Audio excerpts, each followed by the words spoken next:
आज का हमारा टॉपिक है mathematical formulation of second law of motion.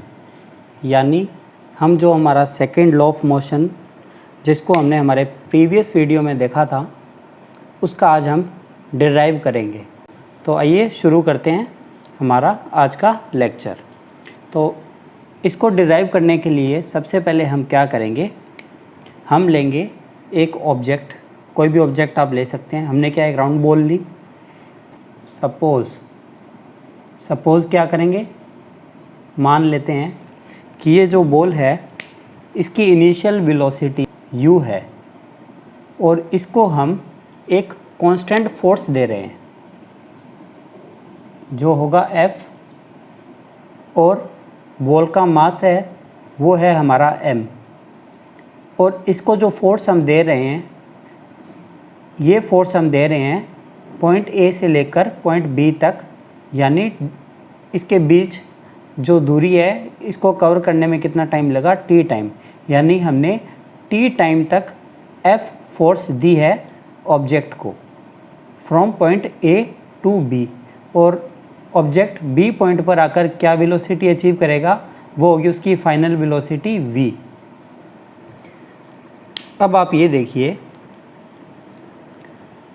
Constant force F through out time t, जो मैंने आपको बताया फोर्स F लग रही है ऑब्जेक्ट के ऊपर through out the time t, यानी पॉइंट A से लेकर पॉइंट B तक फोर्स लग रही है F। अब हम क्या करेंगे, आप सबको पता है मोमेंटम का फार्मूला जो हमने लास्ट क्लास में डिराइव किया था, जो होता है P बराबर mv। मोमेंटम को हम P से डिनोट करते हैं, ये एक वेक्टर है यानी डायरेक्शन प्लस मैग्नीट्यूड, और इसकी SI यूनिट क्या होगी, kg मीटर पर सेकंड। तो इनिशियल मोमेंटम होगा, यानी पॉइंट A पर, ये जो हमारा पॉइंट A है इस पॉइंट पर मोमेंटम कितना होगा, वो होगा हमारा मास इनटू इनिशियल वेलोसिटी यानी u। तो ये हो जाएगा P1 बराबर mu initial momentum. Final momentum क्या होगा, P2 बराबर mv। P2 क्या है, इस पॉइंट पर जो मोमेंटम है फाइनल पॉइंट पर वो होगा हमारा इसका मास इनटू वेलोसिटी यानी m इंटू v, mv। और हमने क्या देखा था, सेकंड लॉ ऑफ मोशन के अंदर चेंज इन मोमेंटम की हम बात कर रहे हैं। चेंज इन मोमेंटम यानी पॉइंट A से पॉइंट B पर जाने पर वेलोसिटी में चेंज हुआ, तो क्या यहाँ पर A से B पर जाने पर मोमेंटम में चेंज होगा, हुआ ना। यहाँ पर क्या हो गया, mu था, यहाँ पर क्या हो गया mv। तो चेंज कैसे निकालेंगे, फाइनल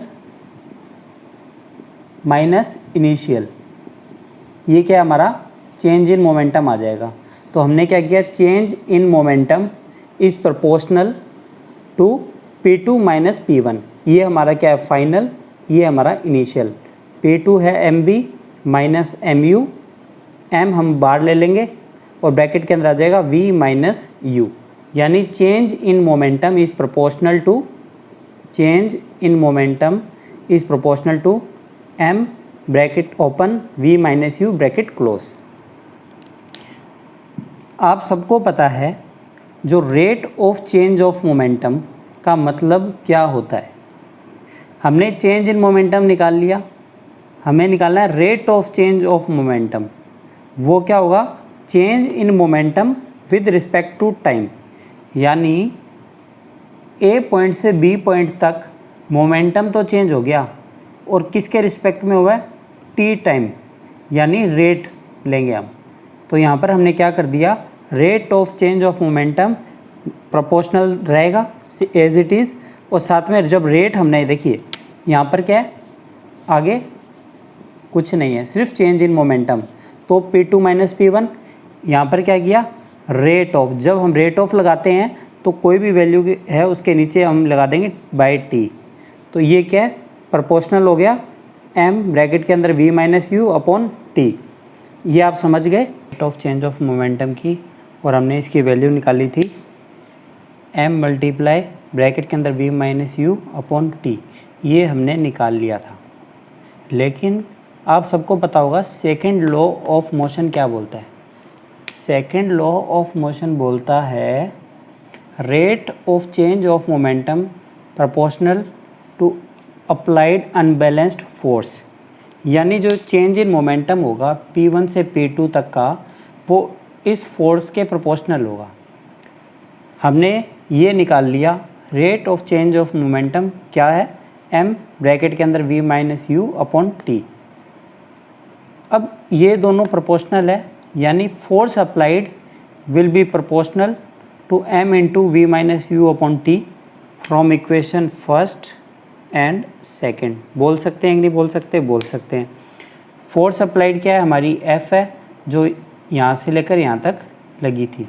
फोर्स अप्लाइड का सिंबल होगा F, और हमें जब प्रोपोर्शनल को हटाना है, जो ये प्रोपोर्शनल है, इसको हटाने के लिए हमें कोई कांस्टेंट देना होता है। इस प्रोपोर्शनल को हटाने के लिए हम कांस्टेंट देते हैं K। ये K हमने एक कांस्टेंट दे दिया, और बाकी एज इट इज़ यहाँ पर आ गया m ब्रैकेट के अंदर v minus you bracket close upon T.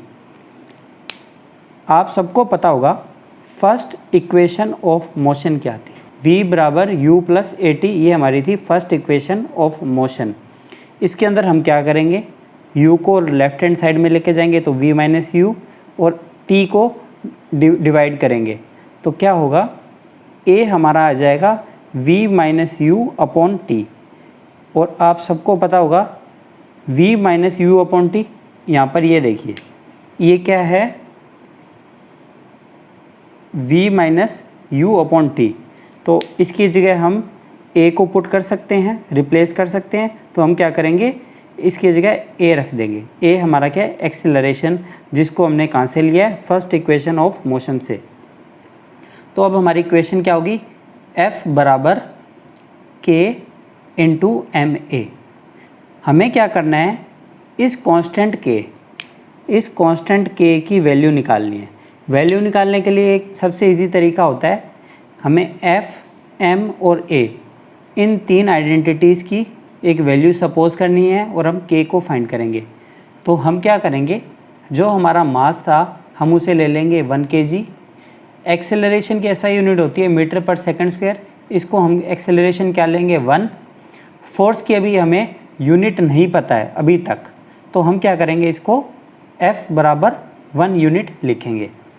हमने क्या किया, इन तीनों आइडेंटिटीज़ को इनकी यूनिट के साथ यहाँ पर पुट किया। 1 unit equal to K, bracket के अंदर M की वैल्यू क्या है 1 kg, एक्सेलरेशन की वैल्यू क्या है 1 मीटर पर सेकंड स्क्वायर। जब हम इसको सॉल्व करेंगे तो K की वैल्यू आ जाएगी 1, और 1 आ गई। अब आप क्या करोगे, इस यूनिट 1 को आप यहाँ पर रिप्लेस कर दोगे, तो हमारा एक फाइनल आंसर आएगा जो होगा F equal to m A.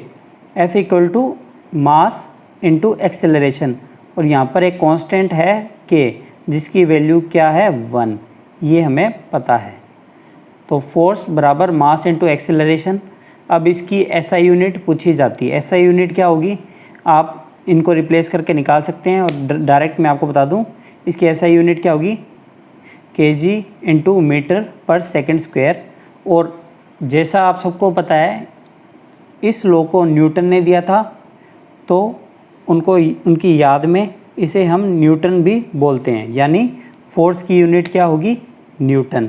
N से आप इसे डिनोट करोगे। हम क्या करेंगे, सेकेंड लॉ ऑफ मोशन का जो हमने फार्मूला निकाला था, फोर्स बराबर मास इंटू एक्सेलरेशन, इससे हम हमारा फर्स्ट लॉ ऑफ मोशन देखेंगे कि इससे कैसे निकलता है।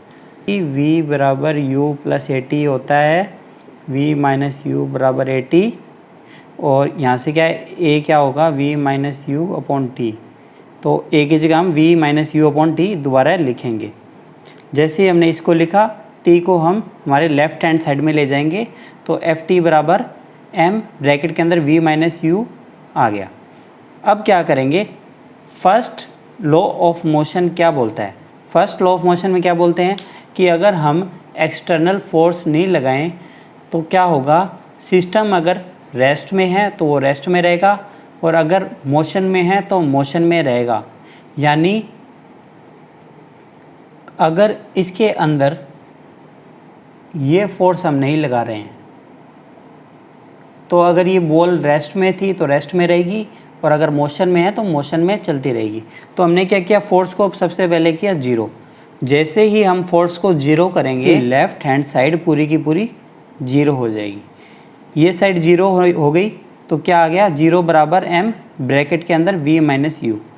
m इधर जाएगा 0 हो जाएगा तो लास्ट में हमारा आया v बराबर u। यानी जो हमारी इनिशियल वेलोसिटी थी वही हमारी होगी फाइनल वेलोसिटी। यानी अगर कोई object u equal to 5 kilometre पर आवर से चल रहा है तो उसकी v भी 5 किलोमीटर पर आवर होगी, यानी कंटिन्यूसली मूव करेगा। अगर u 0 हो जाए, यानी u 0 से मतलब क्या होगा, ऑब्जेक्ट होगा रेस्ट पे, इनिशियल वेलोसिटी 0 करेंगे। अगर यहाँ पर हम u 0 कर देते हैं तो v क्या 0 होगा कि नहीं होगा, v भी 0 हो जाएगा क्योंकि ये दोनों बराबर है। u के 0 होने से v भी 0 हो जाएगा, यानी इनिशियल और फाइनल दोनों 0 हो गए, यानी ऑलवेज इन रेस्ट। तो इससे क्या हुआ, हमारे सेकंड लॉ ऑफ मोशन से हमने ये देखा कि फर्स्ट लॉ ऑफ मोशन भी एप्लीकेबल है। अगर हम एक्सटर्नल फोर्स नहीं लगाते हैं तो क्या होगा, अगर ऑब्जेक्ट रेस्ट में है तो वो रेस्ट में रहेगा और अगर मोशन में है तो वो हमेशा मोशन में रहेगा। और सेकंड लॉ ऑफ मोशन से हमने फोर्स का फार्मूला निकाला जो था फोर्स बराबर मास इनटू एक्सीलरेशन। फोर्स की हमने यूनिट भी देखी, यूनिट क्या थी, न्यूटन। और अगर हम इसकी दूसरी यूनिट की बात करें तो वो क्या थी, मास किस में होता है, केजी में। और एक्सेलरेशन की क्या होती है, मीटर पर सेकंड स्क्वायर। ये इसकी हो गई यूनिट और एक होगी न्यूटन, तो इसकी 2 यूनिट। तो इसी के साथ हमारा ये टॉपिक ख़त्म होता है जिसके अंदर हमने बात की थी सेकंड लॉ ऑफ मोशन। अब हम हमारी नेक्स्ट क्लास में बात करेंगे हमारा थर्ड लॉ ऑफ मोशन। अगर आपको मेरा ये वीडियो पसंद आया है तो प्लीज़ ऐसे ही अच्छे वीडियोस के लिए मेरे चैनल को सब्सक्राइब कीजिए, लाइक कीजिए, शेयर कीजिए और प्लीज़ बेल आइकन को दबाना मत भूलिएगा, क्योंकि बेल आइकन दबाने से आपको मेरे वीडियोस के नोटिफिकेशन मिलते रहेंगे और आप इसी तरह इन वीडियोस को एंजॉय कर पाएंगे। तो थैंक यू दोस्तों, प्लीज़ शेयर कीजिए और सब्सक्राइब करना मत भूलिएगा। Thank you.